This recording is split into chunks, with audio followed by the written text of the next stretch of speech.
agus fáilte do Prògram eile achas. Pod chrúlaí me ulam Gàidhlig, coilearansa Gwenich Guide. In dú, ha Yvonne Girvan coilearansa, agus ha fatach godam a chlúntein mar hanig Yvonne de higas trivia na Gàidhlig. Agus inisio y teagaisg an y bwnsgol tŵth na parca an y balafôr dyneidian, nisje, fáilte chríalorst Yvonne. Nach eisiau gwyn bicr met de join heen, agus cymryd a hanig usa gu fólam Gàidhlig. Hello, tapalaib yn codam thuirseo a bhíonn seo. So sauna éan hami fo hús, sauna a forthladaga hami sé balla anan jes na héan, Waterford sa bhéarla, agus raimí Gàidhlig mar chúsped tron scal, agus nuair sin hánig ní a gnéitin gus céim a dhéanamh an cànan Eorpach agus rain mi suanis agus frangis in a hin.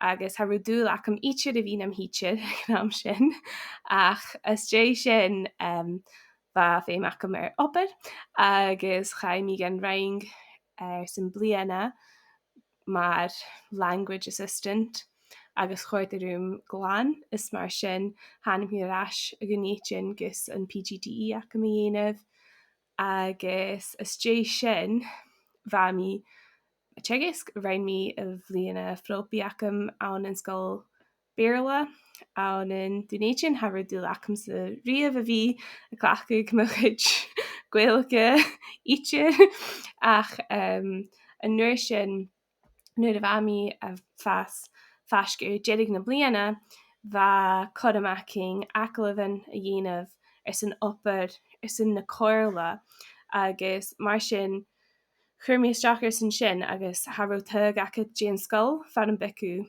a dal as Jason si ddídoch acalav sy'n na coirla fat, agus ecanacla sin chur iad ceistadam an becu dionach opad ein an an scoil Gàidhlig, agus thuirs mi, well, maha codamacham Gàidhlig ionnsachadh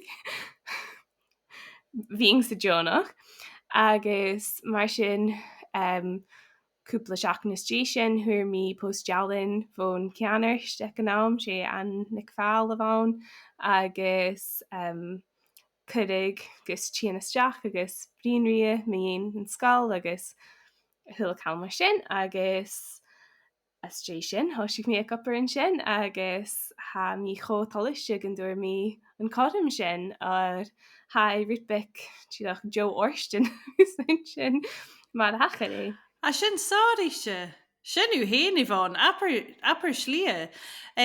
So huidu cuidig hi yn gynna Gàidhlig leis gyda Gaeilge agus imich cànan. So sé neach cànan a hwnna ha imich cànan acad. Agus cymryd y fashion ma ha. A ni siw gyn, well, huidu fólam PGDE am I Gàidhlig gyda iad ffordd chem Berla a bhain, agus bliana frovi Berla. So cwrdd fa sin coloch a bhí nuair sin gluasa gu, well, a dóin tchéchas Jeffrichte, agus cànan Jeffrichte.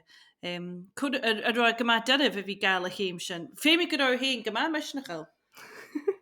Fai dyryf, ach ag yn ha coirsnach colátir ag ysgol, agus chuirt sin rúm ar sauna balla bic a ha mi fo hús, agus ansa bhalla bhór urinin ha a faricin gyma onadach, or ha unranach, or ha dyn i chimachlosh a chaniel coirsnach glátir acad, agus etar na dynne va a gopar ag an scoil agus na parent an cideach hiú gyfel coirsnach achca, agus ha is dochan nas coliche rís an áte farin de gas mi suas.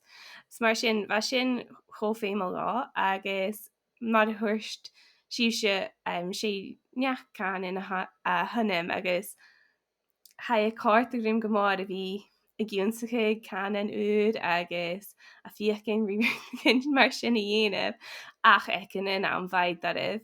Nuair a thoisig mi san lúnastal, harú mi sa scalach trí láin ha mis sin is an nuair sin chai bíon bicing a ghuiist ar san mías gus galachíns chuig ceolalas agus is dé sin bhamí a tegus trohíon na galach gon ire a bunigá agus bhamí ag an am a déanamh a chuir sa intrí ag sol morástic ag asad gach seaching agus sé tóir up a ha sin a bhí a déanamh cuasa agus Ba díireach de le ra tád agus teagaisg.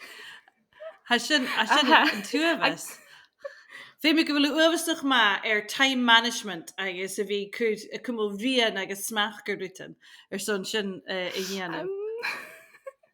Hanneal mi cínteach ach chuir é dúm is mar sin haróí mar opad a bhí a déanamh na cuasachin sin agus raimí a chuirsa intrí is nuair sin a chuirsa airtais ag solmarástic agus chunig mí mar a bheit a gálaigh acham a fas na sead agus mar sin bhai mar worth it sin agus chuirt é rion chuideach a bhí gin sú leis a chlán od is tal deoa nuair nach eú dun in ceart agus is súling raibh san gad chuideigh agus ha mí tuig sin chuideach chuid duna triplet na hacha leis a gálaigh. Tá sin cho inseneach. Niste, so bheit héin díobh fileanta anna géalacha gaalaigh na héadain. Thró? No, a é mar cúspad a bhain gúcht as a scóil. sé cúspad a bhain gá sa scóil ach féimi thul duine go dhéanamh bhó táiseach na scoile go jeidig na scoile. Mar sin raimé sin céthir bliana díach agus bheit írim bheit acham an gáalach na héireann ach tharomí fileanta díobh agus inis fiús ha dodamh bhí ag a brín an gáalach na héireann ad sé gáalach na halba bheits a tíanamach ach ha mí na seaad inis a tuig sin gáalach na héireann is bí mí i ggéisteach rí podcréile is ruútan mar sin agus haig man na sasa rása inis na bheith déich blian a rás is mí díadach déisiil leis na scoile. Is cymryd a bheit sin maha bhí get bhuca chéin in na film géalacha mar sin bhfuil féidirich ag nas asa a bhí tuig sin bhfuil smúneach? Ha, go déanamh.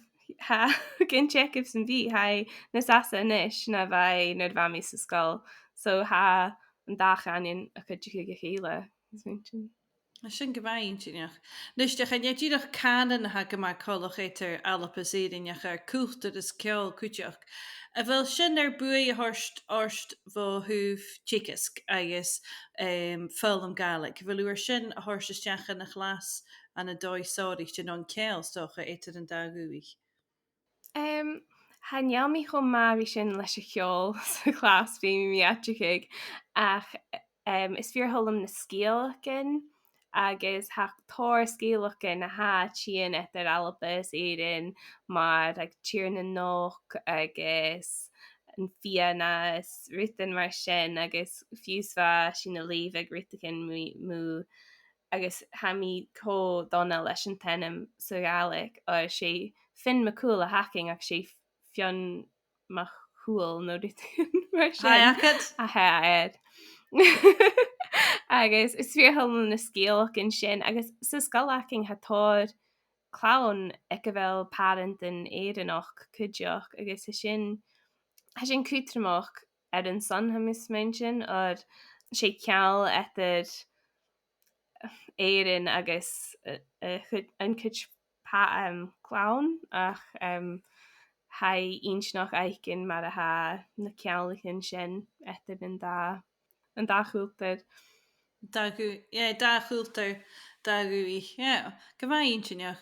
Agus ha héine a bhí an sás le immerston táde fan immerston mus me a thuigse ach ún goáirite sein bh project in scríbí nuiste ha skillan scríbí han je lesum cyfiad neachttí srisin a bhrímí bh chin garid agus a scríbh gothad just joí glasig a mí smúneché.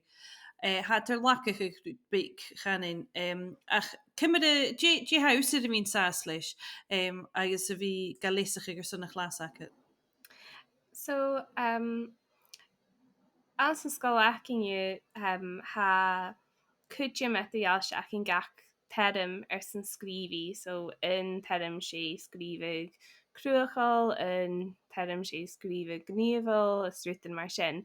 Agus cúpla bliain arás bheit mihín agus an stage partner acham fiachan rí lesanan a fhánaigh san scríbh gníomhil agus ha sin cho dáranach a rinnin or bheit sin ann an clás a ja agus hanealaí firiste díadach a bhí scríbh file fistraí agus poster Jane poster. Jane poster like Jane ha sin Hat sia. hacha sin sin an rit so hacha sin Stré oplach ag pai corbett agus ha stéichte leor leis an tenim Tell Me a Dragon sin agus ha díadach jaalavan níormhalach ann le uien dragon is ruighinn mar sin agus leis seo chruúich sin tíran an dragon san chlas agus chhlaach sin san gach pís scríbhí a bheit acin rianamh an teirm sin agus mar sin bheit tíran an dragon ag go thula duine bhainne le mappa le sanna san an áte díadach diagram ahaisteach agus sunar sin rainiad cetsúil san an dragon acha an áte file fistraí agus rainiad ó chai na dragan ile chaall agus bheit posterin aching gan lodig agus nuair sin lodig siniad agus bheit aching rí ahiis go scríbh mé mar a hachar gan dragan na hachar san na fi sin díadach agus bheit chospórsal agus chunig sin cuideach an ro a chlán a chhlaachig cuid sin na fachlann a ríiste sa ríist is mar sin bheit iad a fas jólacha agus gon ro iad misneáil leis a bhí a bríon méhéin a chuúspid agus mar sin bheit na sasa na pí an scríbhí a dhéanamh etara agus mar sin Bríadach is ach gur fás sin agus misneach. An áte díadach nuair a ha go dhéanamh mar lesan is nuair sin lesan eile in átheaching haneal iad a cumul an bríadachas an dói haneal iad go dúnsaigh díadach go chhlacaigh agus go dtíochnaigh agus a dullarist. So haíar a bhí déanamh ruighinn choláchrí sin as sin ar bhaid chósadifaá agus inis nuair a ha sin natáisciigh mar bloc scríbhí bí sin na smaoinigh déana skillin a ha sin san teagaisg agus cimid an nuinging sin a dhéanamh an dói nas insniche rein sin mar Mr. Men so chruúichiad Mr. Men raibh féin agus bhríonn sin mun character agus an siachaigh agus ruighinn mar sin rein sin cuid stéichte leorichin cuideach rein sin fer méhéin sé The Day the Crayons Quit an sa bhéarlach ní si a chúis an sa Gàidhlig. Chomá Fío scéalach. Sin agus ha chlán mesler an scéalach sin agus ha tóir lítrachin an san scéal hain agus mar sin chhlaach sin san bulachan kaint mis min sin agus díadach ruighinn mar sin. Ha bhí go sodifcail na bheachsa agus misneach agus bríadachas agus skillin a hocail. Go dé finne agus mé fiochan cuioinnig dé fís roinsach go hanan is ha stéiste ar fémi páist fachgul úd a chhlaachcaigh sa chlín sin ex-ciatan de thuras, gus a bhfuil achcha. Leasachadh gus a bhfuil achcha agus go chhlaachcha go siúlach, go fileanta, go nátarach as a chainteachcha. Agus mar sinne ha cuiinam nu a bheit mi héna líbh, chuir mi céala sa show notes gan a fís bhaimsach seo. Agus go dead gan operate pai corbett in a ruighinn tarstimmeri. Agus bha mi smúniche cumid in ní sinne cínteach, leasachadh mar luch teagaisg ha sinne na nuoine ha tarsten cànan, san arsanneach gan a dúine bice ar bíalah, is chan eile achcha ag an tai. So fé mi a clean sin fach go can get a céhir ciat to this man. Fé mi mis sin a havan gaibh, fé mi mis sin a chruúige gaibh. So ar chola se u héna lenting an fiamsannach go ha sin cuideachd agus go dhéanamh beo as a glas. Mai gadíideh. Agus a bhfuil si bhir mór an operéile dhéanamh le stúhinnig pai corbett. Tá sin ar pís bic a dhéanamh le mar mappicin scíalachin agus a bhí gan ise a ríis ach haneal mí chol jálach ar an opad eile ach No sé ceir ha isú go bhfuil sá na ga ar a bhí an talk for writing a mis smúine ché héad an príomh operice ach. Haiad go díanamh an clás a hin a haneal mí ar a bhí ag opad an clás a hin. As mar sin claci sin pís an bica dhé an clás a ga. sé ha mí ar inam a chlúntein tríic meister corbett a chadeach mi hín an sás lei sin sa chlas. Ís cén bice mi join déad ein úsa an sa glasig slúig, bheit héin bheit leasachadh, bheit sin stuck ag go tae, mar a haísa cinúile, agus dé immerst a ruighinn an sás leis a leasachadh. So bheit clás ga trí acha me canám agus bheit sin mar skipa a smainigh ar dóin a Gàidhlig a cumul bio sna teagaisg ag a chlán haneal a Gàidhlig ag a chud just mód in a fadantanaching agus mar sin bheit beach acham sa video an bice a dhéanamh le recipíin agus mis sa kitchen agus a déanamh ruighinn Sinú a bheith freiceadach do chlán agus mar sin thosaigh mí ar strepig de video an funne agus gach seachcin rainn mí ruighinn at the ealaiste le video agus cuideachd scríomh mí nachrainn mí agus chuir sin mar PDF amach cuideachd leis an video gus an nuing de heolachin a fiacin rícht na rutain. A leinting. Sinné díadach. Sin snog. Bheit thospórsal or chunig mí ar na learning journals agus ar na dealbhain a chuir sin isteach gan scoil go ró daine gan déanamh agus fiús is dé a ghlasadh nuair a chaimí ar ascin scoil bheith parent in a tíon suasach me gra rainn sin an ciideachd agus bheith chomá agus bhí sin go dhéanamh gach seaching is rutain mar sin agus chuirt idirún gláán sin a chléintin agus bheith cho snog chléintin gon ró buí ar a bhí acham ar a chlán ach chuirt idirún go mór agus an teildach.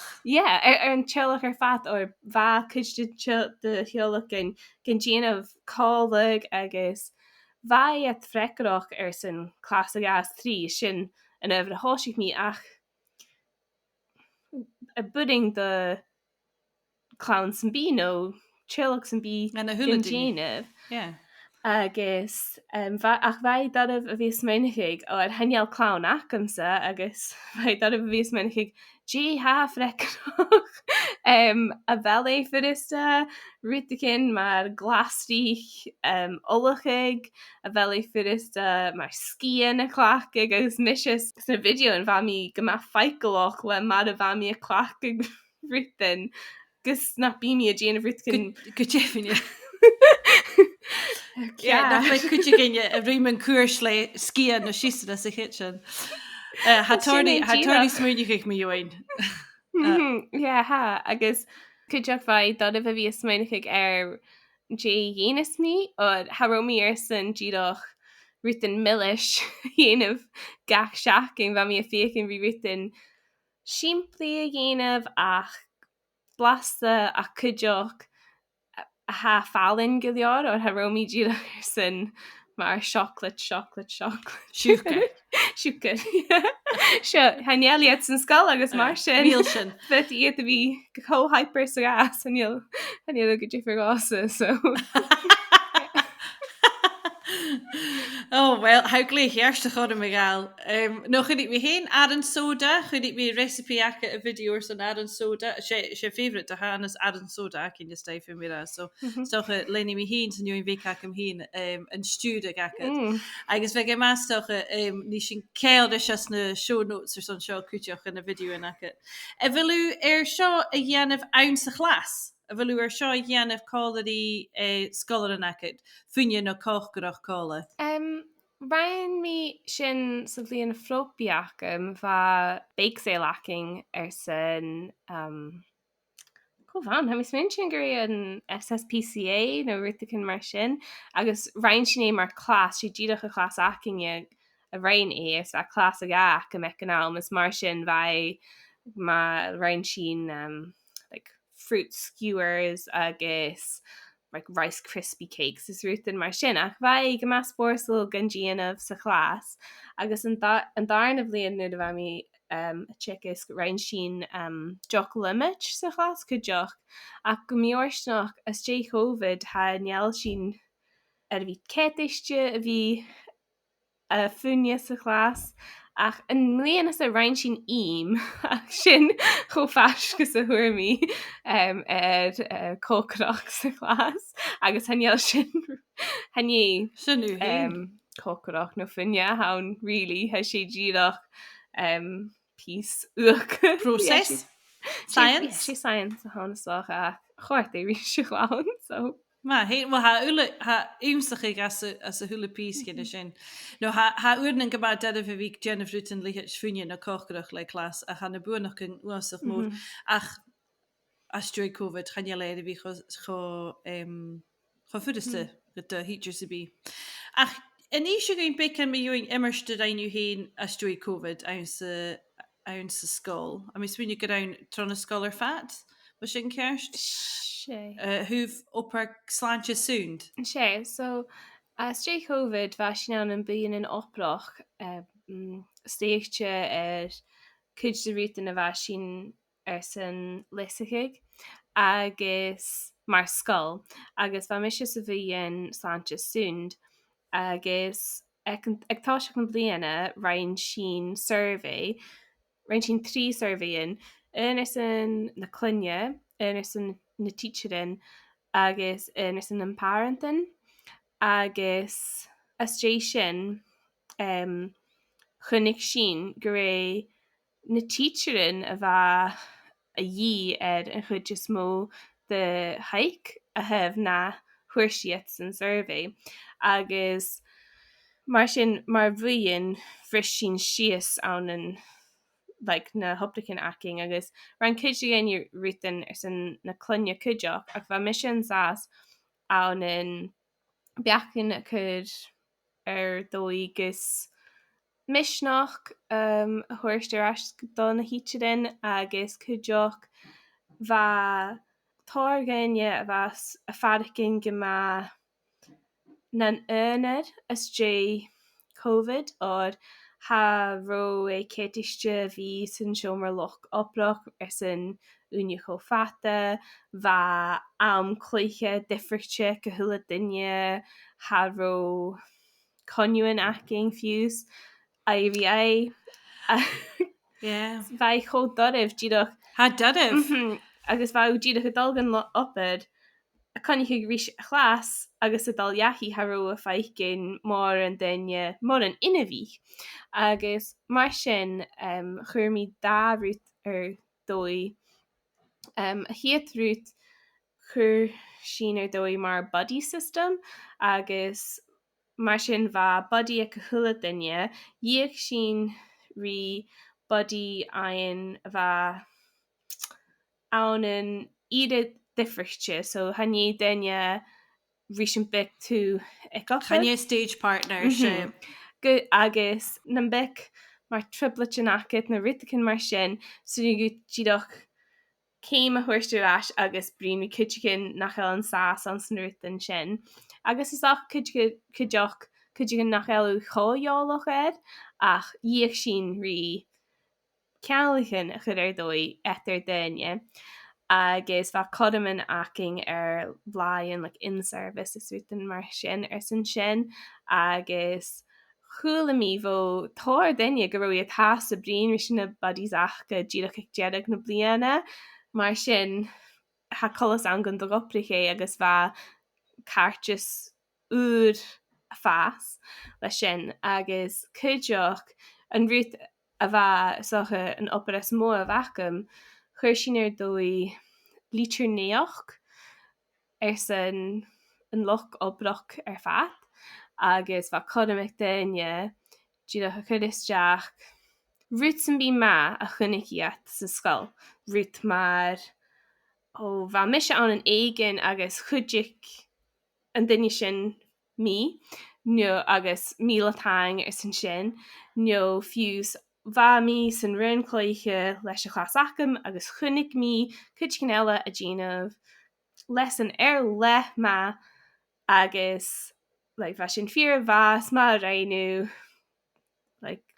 sinú héin ruútan mar sin agus Na ruútan a bheit sibh mácha léad a bheit stocha difrichte nó a bheit ruúta gin sònraichte a bhí gra seo na chunig muise málaigh mhórarst. Sin é so suing do gnne ra teing go chuidigin a bheit an cuideigh nó díoch wow smá réú agus ha mis mention go bhfuil a tocail thula duine nuair a haid gan líbeh agus bí daine heast san ritcin na thuisteach agus híimi an níimi ar sway ar an Microsoft root agus hiú cíbh daine ha gan líb agus ha feisce thula duine heast a líbh ar fat féimí fer eile dhéanamh had a raimí. So sé ruút leintaine? sé. sin scanne. A mis muoine ha chócutarmach a bhí cuineach ar chócutarmach sa ha skipach. Agus a bhí goparcála agus a bhí tars tucail a chéile agus hair Joation plod a chhrúach go sin na mis muoineach agus go cutarach sa han skipach sin as an dríoch seo ha me se smuoineach han le thula dríoch féimach de cothroman. Agus han skip acin a chomór or ha fisach mú tríchet san skipa acin agus mar sin sinnig bhí adal tro seaaching nó gunna bhí a feicin de cuidigine eile agus bheit cho cútanach thul duine thuirstrí chéile an an dói fiús nuair nach heile éirí sé an an dói de friiste agus rein sin cuideach lítrnéoch an san darna ghlasadh ó bheit sin airtáiseigh agus bheit thul duine ar acid agus bhain sin a bhain fer sin díadach mar néoch gacing ó hanacha duine san bí eile agus bheit chosnach díadach a féin amach déobh duine ar a bhí déanamh agus chuidigine dealbhan isteach go háirithe bheit lenah nó úracing ag an scáil agus bheit sin chosnach chuideach. Scanne. Díadach geluas a thuirstú déché richet ne hoprach wow or ha tarscultin Gaelic no innetan Gaelic no faravel Gaelic hobig. So ha naun tríke chlinnes dúine stocha no a hukas dúine go mór sa ha in skol akse an a Donation agus civí skol a has a skol le goléir. Ha mis mein go bhfuil feisce céhir ciad go le? Réitecin feisce sin mí císeach. Ha mis mein go bhfuil socha coic clásicin díach acing. Is socha nachfuil sin ceart ach tád an. No, well ha seo ha leis ghlasadh agus futi tú ise gún be me join dí ha a bhí bliana. Han jeú a bhí díach as a chlás ítir ach an chlás eile ha an brog ar a chas eile Markenbeig agus ha úsa a cumul orst le leasachadh proifeiseanta agus pearsanta aga tí.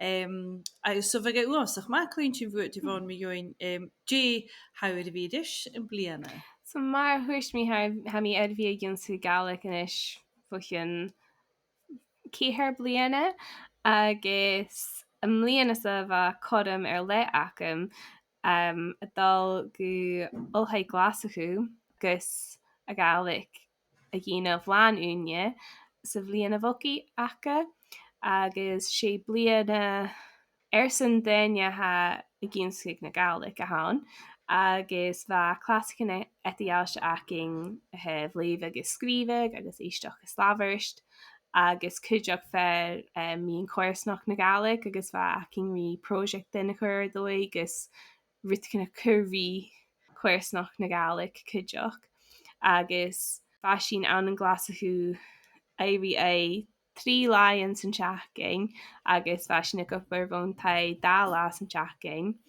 agus bheit codam an acing Gàidhlig a bríon rí chéile agus ha sin cho dodamh nuair nach chealú éirí é díach a bhí a bríon Gàidhlig rí daine eile agus bheit club léhí acing ag chuirlann an leordaichin agus bheith údarin a tíanaisteach agus a bríon rion mú na leordaichin a raithníocht agus nuair sin ag deireadh na bliana chaid sin na ghuaist ar san trí seachainin ag ceollas agus bheit sin ar figan áit an nuaist chaid sin a céalaí ar imig daine a bheit an sás an sa chuirsnach gan sin agus an sás an an imerstin at a dhealaiste agus chuirtarúm go mór a Gàidhlig éicin mar sin ar na haus a bhela bhór hannéala cho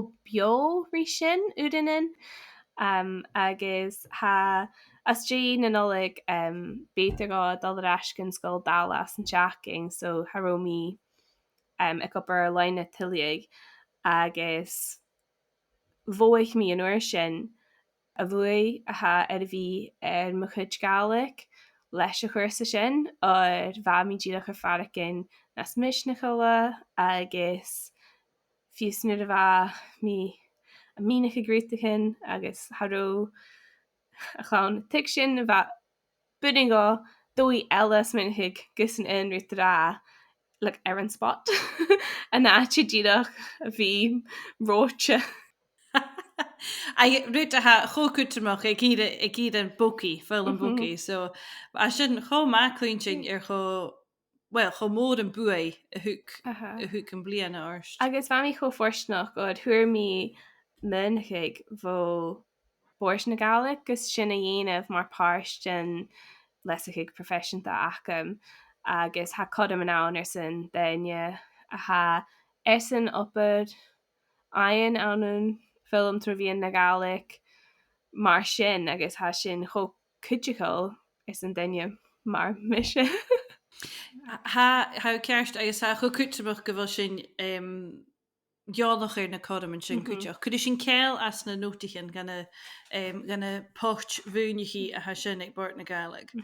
So ha nuiste i ráis dála an drasta sa chlás sa ha chucríoch a chuúsa bhil sin ceist. Ha mí bhí an dála san teaching sa chlás go rice díadach an deirigh seaching seo agus as seo amach bí mí sa chlás láúne go deirigh na teagaisg inis áir ha mí dé leis a chuirsa chuir míteach an eiste dheirigh an teachn sa chaid agus mar sin féimi mí tal aráis gan chlás láúne. Sinú héin. Mai go iadamh. Agus a bhfuún dúil dé an nachchéim a bheitsráid, chain de statú le leasachadh proifeiseanta an a háirsaú, a bhfuú díadach dola dhéanana teagaisg agus de chasan na chuúsúiste an éige nó bhfuil beachgacha ar dé an nachchéim. Haneal mí cínseach so ha mí a bhí ag opad an sa chiad ire guhadid, so rein mi clasag a, clasag a trí, clasag céhir san líana hami an clasag trí a ríist, but toldum an darn ar a íoch géin inis hami a faracin na smisnicola, hef Gàidhlig agus toldum an dúlin sin is socha a nachchéim ach sméinnig mi ar a chuir sa strep cuideachd a ha ag ó ha operain inné mis mention no hanneam mi cínseach. Well, ha cursa staréip leis an túl agus á leopadain. Agus as a lúna still da bhíle sa fiche sa ja, bí gluisit go ed, so Masters of Education. Oh. So bí códam ac táiseach ag ar meisteach trí bliana leis an túl a ha go túirta bhí na Gàidhlig. Agus so ha staréip tíineisteach mar fars ganna chusa sin. Okay. So yeah, ha should hot off the press mar a hanna. So ha códam a sin gut. Bí mi gad hálig isteach an a bhaisiach cast Yvonne. Agus dácha bliana gun cuasa ar an éige fi sin ma tá seach. A mi cínteach dhéana é féim. Nuiste, son críocha chud ar cáda go dú ha mi de léirí ar starút. Ún, Jé cóirle a bheith acha de chuite gine ha úr as an tríoch nó, neach práví a ha úr an tícasc. sé an ruút is cutmiche rása a bhí a chur céistin ar daine eile, so a bhí gionsú go bhn skipa a hacket. So stácha gonnenig go céisina chur árá agus ma ha chum san bí acat dal a choiad ar a teagaisg gab é ar bí a gionsú táir bhna daine ha chemical orst, agus ma ha beach gan acatsa ís do sin na ha acat or sé skipa a haun agus ha beachcin ar le ag daine ha úr san dríoch ach cuideach féine a bhí a géisioach crí daine a ha ar a bhí an roia, so yeah, cur céisisin agus cur seacat de beachcin. Cur seacat de bheach. A mi smíine go é dúcháirla a ríide a sin. Bí cínteach as a tain ach bí Johnach éisteach. Agus go dé bhil sin únseir sa mála a hacham gan na Hollaní sé, ha beach gan acu se cho insineach agus úd hat úd amachchas an trénig agus go cuiteach sa sin so gunna bhí dúid, so sé dúcháirla hacha is sin go tí sa bíomhán. Nuiste an darna rút sé dé mian a hacat ar son film a bhí na Gàidhlig. Son an aimriteach. So sé fascin in réit a haí san rá is toldum op ar skippe agus betoldumsa ag gin badoch op ar skippe etter na scoiltin Gàidhlig. Is och go had é teanmi cínteach mar a haid ar a géaltoch agus na hillanin ach an in dunéin haid uan in a faracin mar ilan Gàidhlig an an bailla bhór agus hefisacham go bhfuil scoil nó init Gàidhlig an strílai agus an ghlasadh a cheal sin a brín ri ar céile. Yeah, agus betoldum mar choirsnach na smóa dhéanamh etar na scoiltin agus na hinnet an Gàidhlig. Ar feig alapa ar sunninging ile rutcin ionnsachadh go bhna chéile agus hai tíad cho ínsnach a cléintin mar ha rutain an sichen ethialiste.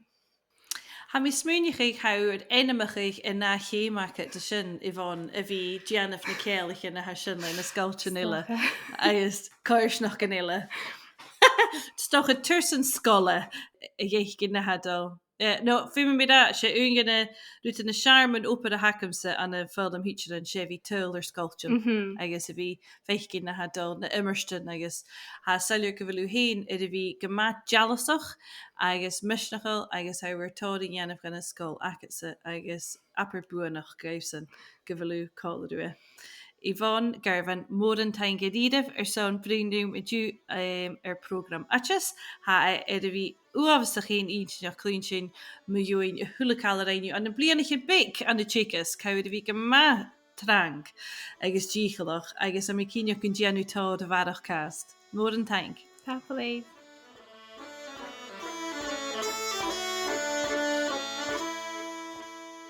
Sinné ha colm ha sin éiad ceann sré a dheá a ruighinn mar ha. Tain guchte go mór sanna bhí géisteach dí sré a dheáte achas, agus tain gan na thula duine a heidir bhí chu teichil is lách le ar cúit teachgrachan agus go dead le teich, gosáiriste íon a ha rucha muchearst a tron an sré seo ar fad. Ha sin bhí géisteach í ceol bhá skippe BA Gàidhlig is ceol tradiisianta ag sònraichte. Agus cuideachd tain don túlmhór agus cáirlinn na Gaeltach a thar múnechaigh a chuidir cúil achas. Mór an tain agus macha seolamh.